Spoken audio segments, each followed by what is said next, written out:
A Bíblia não se cala sobre a questão de beber álcool, é só fazer uma simples pesquisa e rapidamente se verá que as Escrituras estão repletas de conselhos sobre o álcool e principalmente contra ele.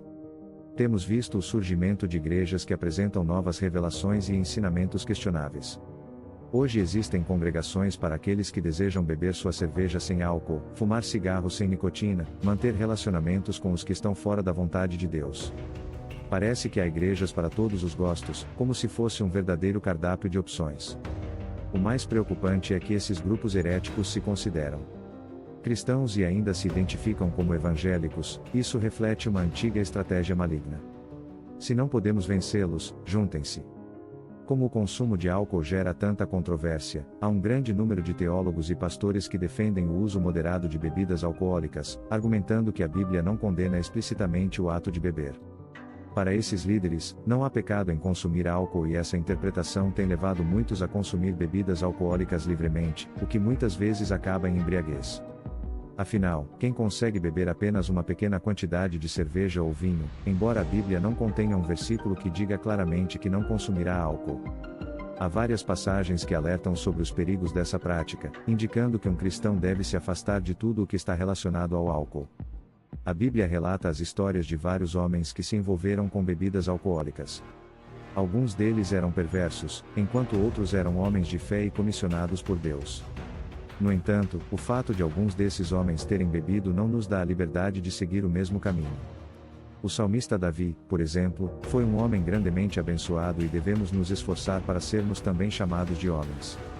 Segundo o coração de Deus, contudo, não devemos considerar cometer adultério apenas porque a Bíblia relata essa fraqueza em Davi. O uso de bebidas alcoólicas, seja vinho ou bebida forte, no Antigo Testamento está frequentemente associado a tragédias. Considere o caso de Noé, cuja nudez foi exposta após ele se embriagar com vinho. Quando Davi tramou contra Urias, ele usou o álcool como parte de seu plano de engano. O álcool influencia as pessoas a agirem de maneiras que jamais fariam se estivessem sóbrias. Quando as filhas de Ló quiseram ter filhos com o próprio pai, embriagaram-se antes de consumar o ato. Embora o álcool em si não tenha causado a concepção, elas sabiam que LW seria muito mais suscetível a cometer essa imoralidade se estivesse embriagado. Vede, demos de beber vinho a nosso pai e deitemos com ele para que em vida conservemos a descendência de nosso pai. Esse versículo mostra como o álcool já era visto nos primeiros dias da humanidade. As filhas de Ló, desesperadas por manter a descendência, quiseram ter relações sexuais com o próprio pai, um ato de mas como poderiam convencer LW a consentir em tal atrocidade? Uma delas sugeriu, demos de beber vinho a nosso pai e deitemos com ele. As filhas sabiam dos efeitos perniciosos do álcool, não reconhecendo nada de positivo na bebida, muito pelo contrário viam o álcool como um entorpecente vil e mortal. Foi por meio do álcool que cometeram um dos atos mais hediondos registrados nas Escrituras, pior até do que os pecados dos habitantes de Sodoma, de onde haviam saído incesto relações sexuais com o próprio pai. Veja bem, é isso que o consumo de bebidas alcoólicas pode fazer. As filhas de Ló inibiram os reflexos do pai, seu raciocínio e coordenação retiraram sua vergonha e o fizeram cometer um grave pecado. Dessa relação incestuosa nasceram dois meninos que se tornaram os ancestrais dos Moabitas e Amonitas, inimigos constantes de Israel. Os filhos de Arão, Nadab e Abiú adentraram o templo com seus incensários após terem consumido bebidas fortes. Como resultado, um fogo saiu de diante do Senhor e os consumiu. Deus ainda chamou seus sacrifícios de fogo estranho. A igreja que Paulo havia recém-estabelecido em Corinto estava por falta de entendimento, cometendo certos sacrilégios. Eles utilizavam vinho fermentado durante a celebração da Santa Ceia, algo que desagradou, pois afirmou que tal prática não merecia nenhum elogio, mas sim uma profunda repreensão.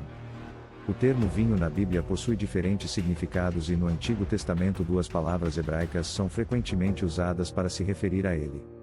E refere-se ao suco fermentado das uvas, ou seja, ao vinho alcoólico.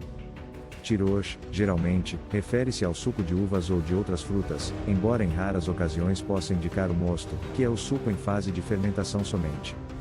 No término desse processo, o suco de uva se tornava alcoólico no Novo Testamento. A palavra grega oinos pode se referir tanto à bebida alcoólica quanto ao suco de uvas ou xarope. Esse xarope era obtido pela fervura do suco até se transformar em algo semelhante ao mel, sendo então armazenado em vasos para uso posterior em regiões de clima quente. Essa era a forma de preservar o suco de uva sem que ele fermente. Esse xarope diluído em água, seja quente ou fria, era a bebida preferida nos tempos de Jesus. As traduções bíblicas contemporâneas utilizam o termo vinho como o equivalente mais próximo para Yintirosh é o Inos, o que pode dificultar uma interpretação precisa. Como a tradução não distingue se o vinho era fermentado ou não, é necessário considerar o contexto em que a palavra é usada. Um exemplo importante é o casamento em Caná da Galileia. É inconcebível que Jesus, logo após ter recebido o Espírito Santo, tenha realizado seu primeiro milagre produzindo uma bebida alcoólica, já que, segundo a Bíblia, o álcool é um grande inimigo da vida. Além disso, Cristo, o Senhor da vida, jamais produziria vinho fermentado e alcoólico, pois a fermentação é vista como uma forma de corrupção da bebida natural. Jesus conta uma parábola que nos permite entender mais sobre isso. Vejamos, ninguém tira um pedaço de roupa nova para remendar roupa velha, do contrário terá rasgado a nova e o remendo da nova não combinará com a velha. Ninguém põe vinho novo em odres velhos, pois o vinho novo fará com que os odres se rompam, o vinho se derramará e os odres se estragarão ao contrário. Vinho novo deve ser posto em odres novos. O vinho novo mencionado aqui refere-se ao suco de uva fresco, ou seja, sem fermentação. A ideia é que, durante o processo de fermentação, o suco se expande e, se colocado em odres velhos que já estão esticados, esses se romperão. Esse texto sugere claramente que o vinho na Bíblia nem sempre era alcoólico. Em nossos dias atuais, as palavras beber e bebida também podem ter significados duplos dependendo do contexto. Beber pode se referir tanto ao consumo de bebidas alcoólicas quanto à ingestão de qualquer líquido. É essencial lembrar desse duplo sentido ao interpretar o termo vinho. No primeiro milagre de Jesus, ele transformou cerca de 600 ml de água em vinho. Isso aconteceu após os convidados da festa terem bebido fartamente. A questão é: Jesus fez suco de uva ou vinho alcoólico? Considerando a definição do termo vinho, ambas as opções são possíveis. No entanto, há duas razões que nos levam a crer que se tratava de suco e não de uma bebida alcoólica. Primeiro, Jesus fez o vinho na hora. No momento em que o vinho daquela época era produzido, ele era suco. Apenas após o processo de envelhecimento e fermentação, ele se tornava alcoólico. Segundo, e mais importante, se Jesus tivesse produzido vinho alcoólico, ele estaria incentivando a embriaguez, e o problema aqui não é apenas uma taça ou duas, mas sim o fato de que, após já terem bebido bastante, os convidados receberam mais centenas de litros. Jesus jamais incentivou o pecado nem contribuiu para ele, portanto é concluir que o vinho produzido por Jesus era não alcoólico. No contexto da ceia do Senhor, os três primeiros evangelistas utilizam a expressão fruto da videira e, tomando o cálice e dando graças, deu-lhe dizendo: bebei dele todos, porque isto é o meu sangue, o sangue do Novo Testamento que é derramado por muitos para a remissão dos pecados, e digo-vos que desde agora não beberei deste fruto da árvore até aquele dia em que o beba novo convosco no reino de meu Pai. Uma observação profunda nessas palavras de Jesus. Ele compara o vinho que os discípulos acabaram de beber com o seu sangue que seria derramado pelo povo. Eu te pergunto, se o vinho da ceia fosse alcoólico, Jesus compararia seu sangue a uma bebida fermentada com base no contexto bíblico? Não, o sangue de Jesus era puro, sem pecado, assim como o vinho da ceia era o suco puro da uva. O suco de uva não fermentar é o único fruto. Jesus instituiu a ceia enquanto ele e seus discípulos celebravam a Páscoa. A lei da Páscoa, conforme registrada em Êxodo capítulo 12, incluía durante a semana desse evento a presença de seor, que é o termo hebraico para fermento ou qualquer agente fermentador no mundo antigo. O seor era frequentemente obtido da espuma espessa que se formava na superfície do vinho durante a fermentação. Deus deu essa lei porque a fermentação era considerada um símbolo de corrupção e pecado, o que reflete os efeitos negativos das bebidas alcoólicas no ser humano no Antigo Testamento. Bebidas fermentadas nunca deveriam ser usadas na casa de Deus e os sacerdotes eram proibidos de se aproximar de Deus para adoração se tivessem consumido bebidas embriagantes. Jesus Cristo, sendo o sumo sacerdote de Deus na nova aliança, aproximou-se de Deus em favor de seu povo como sacerdote e conhecedor da lei de Deus. É razoável concluir que ele não consumiu nenhuma bebida alcoólica e que o vinho utilizado na ceia era puro e sem álcool. No milagre em que Jesus transforma a água em vinho, podemos afirmar que Jesus fez o mesmo vinho da ceia sem nenhum álcool. Se o vinho que Jesus transformou fosse embriagante, seria suficiente para deixar todos tropeçando e caindo pelas ruas, o que claramente não aconteceu. A Bíblia adverte: não olhes para o vinho quando se mostra vermelho ou fermentado, quando resplandece no copo e se esca suavemente.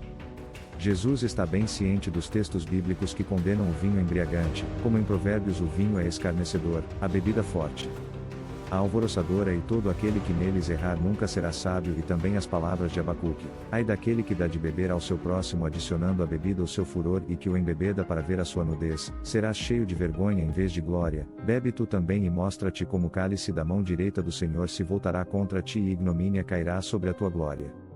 Podemos também mencionar o testemunho da medicina moderna, que condena veementemente o consumo de álcool mesmo em pequenas quantidades. A bebida pode causar sérios danos à saúde. Mulheres jovens, por exemplo, podem ter seu sistema reprodutivo afetado, levando a abortos e ao nascimento de bebês com problemas físicos e mentais.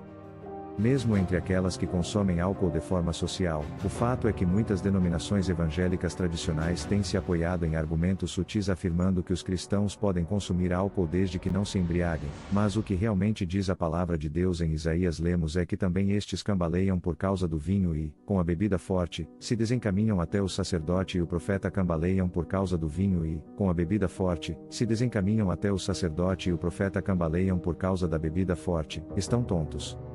Do vinho desencaminham por causa da bebida forte, erram na visão e tropeçam no juízo. Não é dos reis, ó Lemuel, não é dos reis beber vinho, nem dos príncipes desejar bebida forte, para que não bebam e se esqueçam da lei e percam o direito de quem anda aflito. Na natureza encontramos amêndoas, grãos e frutos prontos para serem colhidos e consumidos imediatamente ou armazenados para uso posterior. No entanto, a fermentação etílica, que produz álcool a partir de frutas maduras caídas no chão, é um processo breve, logo seguido pela fermentação acética, que resulta em vinagre. Portanto, o álcool só existe por um curto período antes de se decompor completamente. A produção de álcool, seja em pequena ou grande escala, exige muito trabalho e habilidade humana. Após a fermentação etílica, é necessário remover a levedura e embalar o líquido intox sem contaminação, evitando que a fermentação acética transforme o álcool em vinagre. Deus criou a papoula e a uva, mas a heroína e o vinho alcoólico são produtos da corrupção humana. Um cacho de uva ou um copo de suco de uva na sua mesa é uma bênção de Deus, mas um copo de vinho alcoólico, mesmo que seja apenas uma vez, não provém de Deus e serve aos propósitos do inimigo. O Senhor falou a Arão: não bebereis vinho nem bebida forte, nem tu, nem teus filhos contigo, quando entrardes na tenda da revelação, para que não morrais. O estatuto perpétuo será isso pelas vossas gerações, não somente para fazer separação entre o santo e o profano, e entre o imundo e o limpo. Segundo este texto de Levítico, nenhum sacerdote deveria consumir bebidas alcoólicas ao exercer suas funções sacerdotais diante de Deus. Surge então a pergunta: isso também se aplica à Igreja de Jesus, o apóstolo? Pedro nos esclarece: mas vós sois a geração eleita, o sacerdócio real, a nação santa, o povo adquirido, para que anuncieis as grandezas daquele que vos chamou das trevas para a sua maravilhosa luz. Pedro está se referindo à Igreja de Jesus, que é chamada de sacerdócio real. Deus estabeleceu uma igreja sacerdotal, ou seja, uma igreja intercessora que ora pelo mundo. Mesmo na nova dispensação da graça, Deus não alterou seus padrões de santidade e ainda requer de nós a mesma obediência. Outros versículos reforçam essa ideia. E nos fez reinos sacerdotes para Deus, seu Pai, a Ele seja glória e domínio pelos séculos dos séculos. Amém. E para o nosso Deus, os fizestes reino e sacerdotes, e eles reinarão sobre a terra. Quando aceitamos Jesus como nosso único Salvador, nos tornamos sacerdotes de Deus. Como tais, devemos seguir e cumprir sua palavra. Não bebereis vinho nem bebida forte. A Bíblia não contém um versículo direto que diga não consumirá álcool, mas oferece diversas passagens que alertam sobre os riscos do álcool, indicando claramente que um cristão deve se afastar de qualquer forma de bebida alcoólica. Pergunto-me como o consumo de bebidas alcoólicas pode trazer algum benefício real. A ideia de ver com moderação parece uma tática publicitária comparável a promover o uso de drogas de maneira controlada. Afinal, o álcool é responsável por mais mortes e tragédias familiares do que muitas drogas ilegais. A Bíblia adverte: o vinho é escarnecedor, a bebida forte é tumultuada. Há textos que alertam contra o consumo de bebidas alcoólicas em tempos de apostasia, esfriamento espiritual e corrupção entre os cristãos. A última coisa de que precisamos é do álcool para agravar ainda mais a situação. Aqueles que defendem o uso de bebidas alcoólicas estão, na verdade, buscando satisfazer seus próprios desejos e prazeres. Como cristãos, devemos evitar completamente o álcool, pois seus efeitos são devastadores e representam um grave pecado contra Deus, além de abrir portas para influências negativas.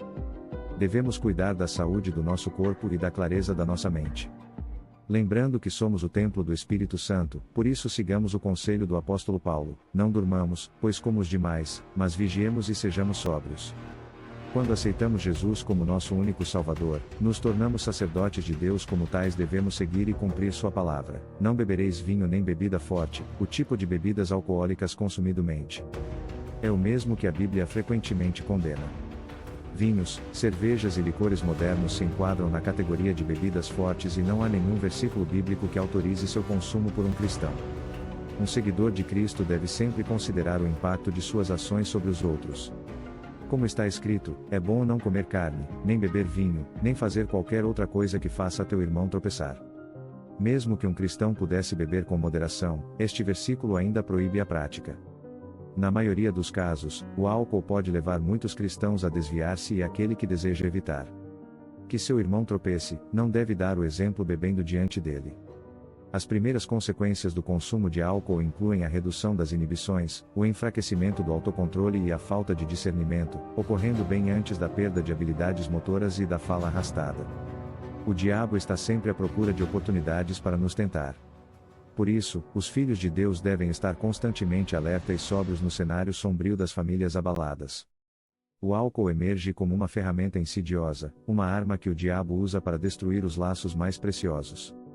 Não é apenas uma bebida, mas o que começa com um simples gole pode rapidamente se transformar em um terremoto emocional, abalando a fundação de lares e relacionamentos. A evidência é clara e preocupante: cerca de 30% das separações e divórcios têm suas raízes no abuso de álcool. Este não é um detalhe insignificante, mas um testemunho do poder destrutivo desta substância que se torna uma fonte de discórdia, uma arma que alimenta brigas e mal-entendidos.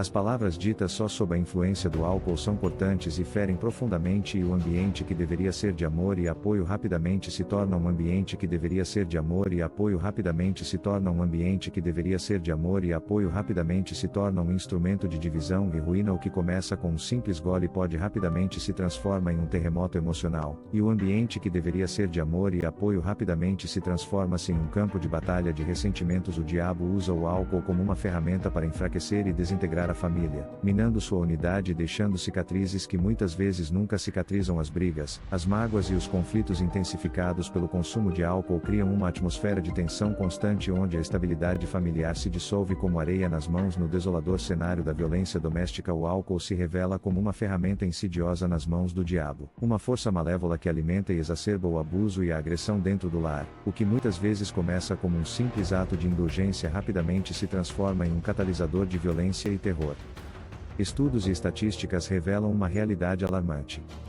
O consumo de álcool está frequentemente presente em casos de violência doméstica. Quando o álcool entra na equação, ele não apenas desencadeia comportamentos agressivos, mas também amplifica as tensões e os conflitos, criando um ambiente onde a violência se torna quase inevitável. Esse veneno líquido, ao invés de trazer alívio, torna-se uma fera de destruição, esculpindo cicatrizes profundas e duradouras nas vítimas e perpetuando um ciclo de abuso. O diabo, com sua astúcia, utiliza o álcool para enfraquecer. Os laços de amor e respeito substituem-se por um mar de violência e medo. As brigas e agressões que ocorrem sob o efeito do álcool não são meramente incidentes isolados, mas expressões de um mal mais profundo que mina a segurança e o bem-estar dentro do lar. Os efeitos da violência doméstica não se limitam aos confrontos físicos, eles reverberam através das gerações, deixando marcas indeléveis na saúde mental e emocional das vítimas. Crianças que crescem em ambientes marcados por violência e abuso têm uma probabilidade muito maior de sofrer com problemas psicológicos e emocionais. O diabo, com sua habilidade cruel, usa o álcool para perpetuar uma cadeia interminável de sofrimento, privando as vítimas de um futuro saudável e feliz. O consumo de bebidas alcoólicas não é apenas um vício, é um caminho tortuoso para a destruição da sanidade, uma estratégia diabólica que mina a paz interior e a estabilidade mental.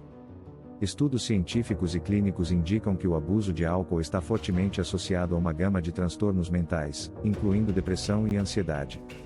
O que começa como uma tentativa de escapar das pressões da vida rapidamente se transforma em uma espiral de sofrimento psicológico.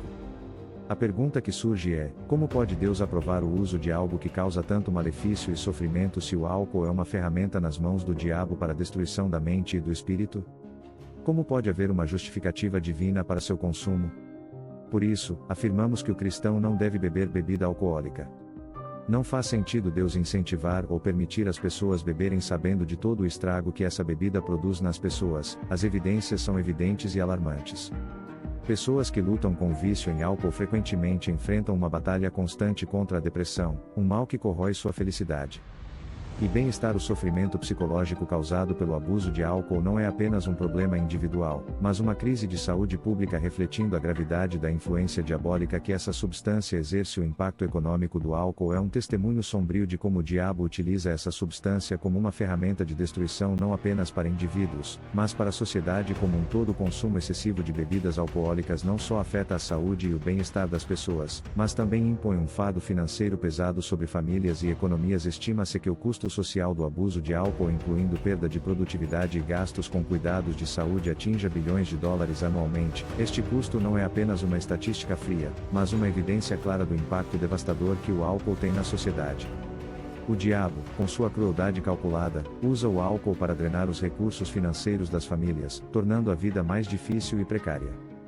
Do ponto de vista teológico, a Bíblia não apenas adverte sobre os perigos do vinho e das bebidas fortes, mas também destaca como elas podem enganar e desviar as pessoas da sabedoria divina. A Bíblia é clara em sua condenação ao abuso de álcool, mostrando como essa prática se alinha com os planos destrutivos do diabo. Além disso, em Efésios, Paulo exorta: não vos embriagueis com vinho em que há dissolução, mas enchei-vos do Espírito. Este versículo contrasta diretamente o estado de embriaguez com o preenchimento do Espírito Santo, destacando a bebida alcoólica como um obstáculo para a plenitude espiritual e a comunhão com Deus. O álcool, portanto, não é apenas um problema físico e econômico, mas também uma barreira espiritual, uma ferramenta que o diabo usa para afastar as pessoas da verdadeira paz e harmonia espiritual. No cenário das estradas e das ruas, o álcool se ergue como uma ferramenta do diabo, uma força perniciosa que promove a destruição através de acidentes de trânsito. O consumo de bebidas alcoólicas está entre as principais causas de colisões fatais, demonstrando como o diabo usa essa substância para espalhar a morte. Dados alarmantes confirmam a gravidade do problema. Cerca de 30% das mortes em acidentes de carro estão associadas ao consumo de álcool. Cada tragédia na estrada é um lembrete sombrio do poder destrutivo do álcool, uma força que desvia a atenção dos motores, compromete suas habilidades e resulta em desastres inevitáveis. O diabo, com sua malícia calculada, manipula o álcool para transformar uma celebração ou um momento de distração em uma cena de horror e perda. A Bíblia é clara em sua condenação ao consumo de álcool, especialmente quando se trata de responsabilidade e prudência. Em Provérbios lemos: quem aí para os que andam errantes por causa do vinho, para os que andam buscando bebida misturada.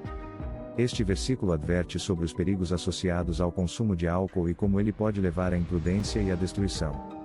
Além disso, em Gálatas, Paulo lista a embriaguez entre as obras da carne. Não herdarão o reino de Deus. A embriaguez não é vista como uma mera falha moral, mas como uma condição que separa as pessoas da presença divina e da verdadeira justiça.